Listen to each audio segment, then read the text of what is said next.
જય શ્રી રામ મિત્રો, સ્વાગત છે આજના એક નવા વ્લોગ વિડીયોની અંદર। તો મિત્રો આજે આપણે આવી ગયા છે અરવલ્લી જિલ્લાના ધનસુરા તાલુકાના ખીલોડિયા ગામે।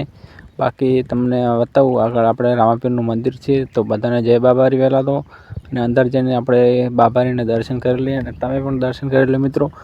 બાકી કોમેન્ટમાં જય બાબારી લખી દેજો અને વ્લોગ પૂરો જોજો અને વિડીયોને એક લાઇક કરી દેજો, ચેનલ સબસ્ક્રાઈબ કરી દેજો। બાકી સામે રામાપીરનું મંદિર આવી ગયું છે, જો તમે। બાકી બ્લોગમાં બનાવી રહો। હમણાંથી 2 દિવસથી આપણો બ્લોગ આવ્યા નહોતા, તો આજે આપણે બ્લોગ બનાવી છે, જુઓ તમે। આપણે થોડાક 12 વાગ્યા હતા, જુઓ તમે। અને મંદિરે આવી ગયું છે, જુઓ તમે। આ છે રામાપીરનું મંદિર। તો બધા કમેન્ટમાં જય બાબારી લખી દેજો। બાકી તમને આખું મંદિર બતાવું તમને। બાકી બ્લોગમાં બન્યા રહો, ચેનલ સબસ્ક્રાઈબ કરી દેજો આવવાના બ્લોગ જોવા માટે। તો આ છે રામાપીરનું મંદિર, જુઓ તમે ગાઈઝ।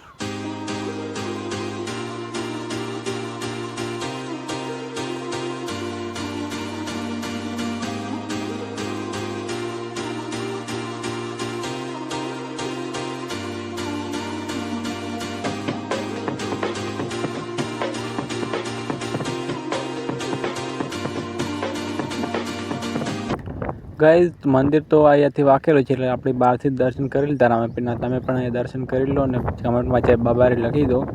બાકી બહુ મસ્ત મજાનું મંદિર છે, તમે જુઓ રામાપીરનું મંદિર। અને ખીલોડિયા ગામે આવેલું છે મંદિર, તમે જોઈ લો। અરવલ્લી જિલ્લાના ધનસુરા તાલુકાના ખીલોડિયા ગામે આ મંદિર આવેલું છે રામાપીરનું। બાકી અહીંયાથી તમને બતાવું રામાપીરનું મંદિર, તમે જોઈ લો। બાકી કમેન્ટમાં જય બાબારી લખવાનું ભૂલતા નહીં મિત્રો। બાબારી તમારા બધા સપના પૂરા કરે। બાકી અહીંયાથી તમને બતાવી દઉં। બાકી વ્લોગમાં બનાવી રહેજો, ચેનલ સબસ્ક્રાઈબ કરી દેજો આવવાના વ્લોગ જોવા માટે। તો સામે તમે જો રામાપીરનો ઘોડો ને એવું બધું છે, અને અંદર રામાપીરની મૂર્તિ પણ છે। બાકી અહીંયા તમે જો લોકેશન એકદમ નંબર છે। બાકી વ્લોગ પસંદ આવે તો વ્લોગને એક લાઇક કરી દેજો। બાકી વિડીયોમાં વ્લોગમાં પણ બનાવી રહેજો। એ તમે જો રામાપીરની ઘણી બધી ધજાઓ લગાવેલી છે।